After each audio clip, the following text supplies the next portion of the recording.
ವತಿಯಿಂದ ಬಸವ ಸಂಸ್ಕೃತಿ ಅಭಿಯಾನ ನಡೀತಾ ಇದೆ. ಇದು ವಿಶ್ವಗುರು ಬಸವಣ್ಣನವರ ಜನ್ಮಸ್ಥಳವಾಗಿರ್ತಕ್ಕಂಥ ಬಸವನ ಬಾಗೇವಾಡಿಯಿಂದ ಸೆಪ್ಟೆಂಬರ್ 1ನೇ ತಾರೀಕು ಪ್ರಾರಂಭ ಆಗಿ ನಿನ್ನೆ 12ನೇ ತಾರೀಕು ಅಂದರೆ 12 ಜಿಲ್ಲೆಗಳಲ್ಲಿ ಪ್ರವಾಸ ಮಾಡಿ ಹಾಗಾದರೆ ಬಸವನ ಬಾಗೇವಾಡಿಯಿಂದ ಕಲಬುರಗಿ, ಬೀದರ್, ಯಾದಗಿರಿ, ಕೊಪ್ಪಳ ಈ ಎಲ್ಲ ಜಿಲ್ಲೆಗಳಲ್ಲಿ ಬಳ್ಳಾರಿ, ರಾಯಚೂರು ಎಲ್ಲ ಬಾಗಲಕೋಟೆ ಮುಗಿಸಿ ಬೆಳಗಾವಿ ಮತ್ತು ಧಾರವಾಡ, ನಿನ್ನೆ ಧಾರವಾಡ ಮುಗಿತು. ಆ ಧಾರವಾಡದಲ್ಲಿ ಬಸವ ಸಂಸ್ಕೃತಿ ಅಭಿಯಾನ ಮುಗಿಸಿ ಒಂದು ಕಾರ್ಯಕ್ರಮದ ನಿಮಿತ್ತ ನಾವು ಗಂಗಾವತಿಗೆ ಬಂದಿದ್ದೇವೆ.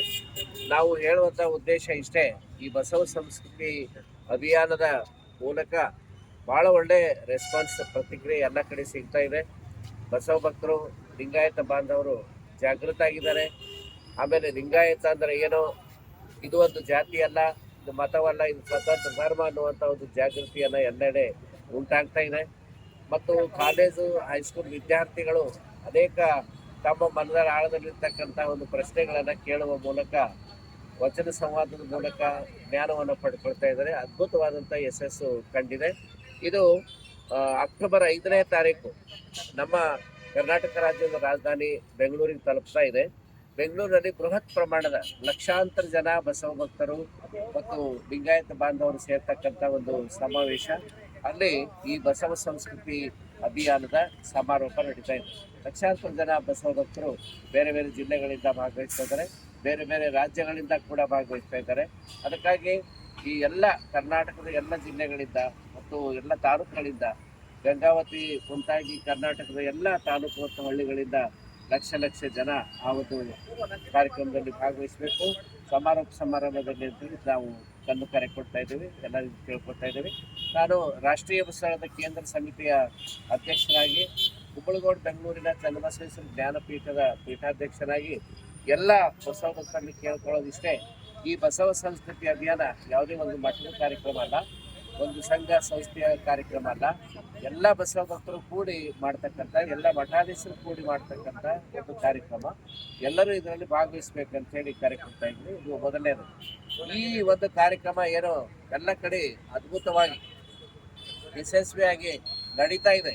ಇದರ ಒಂದು ಅಬ್ಬರ, ಇದರ ಒಂದು ಯಶಸ್ಸು ನೋಡಿ ಸಹಿಸ್ಲಿಕ್ಕೆ ಆಗದೇ ಕೆಲವರು ಇದಕ್ಕೆ ಕೌಂಟರ್ ಮಾಡಿ ಲಿಂಗಾಯತ ಅನ್ನೋದಕ್ಕೆ ಪರಿಹಾರ ಹಾಕಿ ಮತ್ತೆ ವೀರಶೈವ ಲಿಂಗಾಯತ ಬರ್ಸರಿ ಅಥವಾ ಮತ್ತಿನ್ನು ಯಾವುದೋ ಬರ್ಸರಿ ಅನ್ನುವಂಥ ಒಂದು ಮಾತುಗಳನ್ನು ಎಲ್ಲರಿಗೂ ಕೇಳ್ತಾ ಇದ್ವಿ.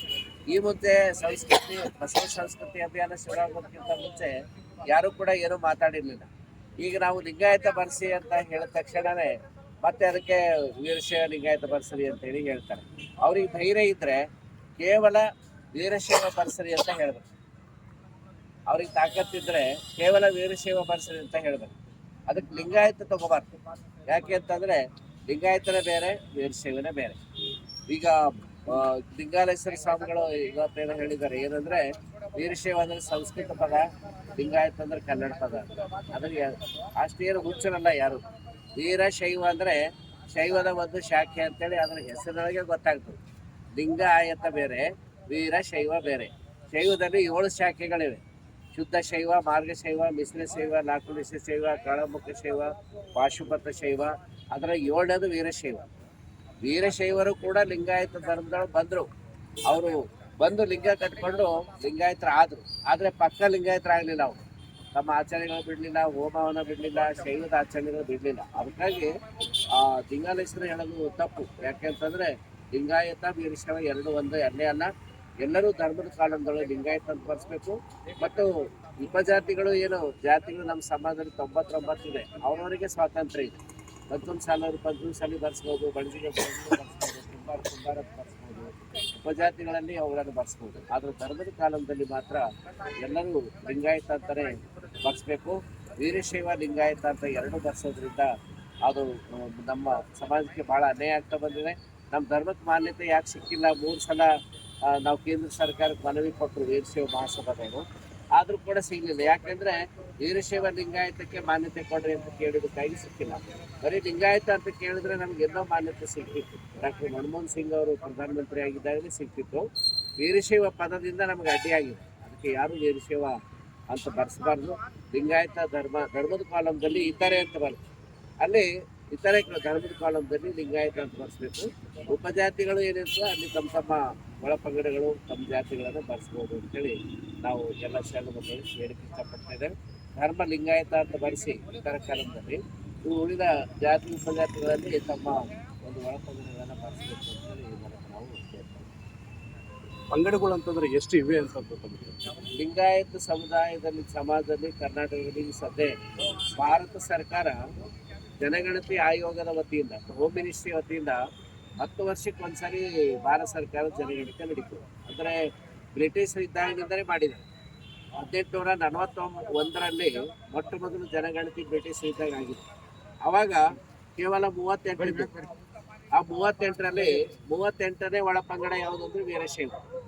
38ರಲ್ಲಿ ಒಂದು ಪಂಗಡ ವೀರಶೈವ, 38ರಲ್ಲಿ ಒಂದು ಪಂಗಡ ಅಷ್ಟೇ. 38ರಲ್ಲಿ ವೀರಶೈವ ಒಂದು ಪಂಗಡ ಅಷ್ಟೇ ಅವಾಗ 1841. ಆ ನಂತರದಲ್ಲಿ ನಾವು ಭಾರತ ಸರ್ಕಾರ ಮತ್ತೆ 10 ವರ್ಷಕ್ಕೊಂದ್ಸಲ ಭಾರತ ದೇಶಕ್ಕೆ ಸ್ವಾತಂತ್ರ್ಯ ಆದ್ಮೇಲೆ ಮೊಟ್ಟ ಮೊದಲು ಜನಗಣತಿ, ಅದು ಧರ್ಮವಾರು ಜನಗಣತಿ 1900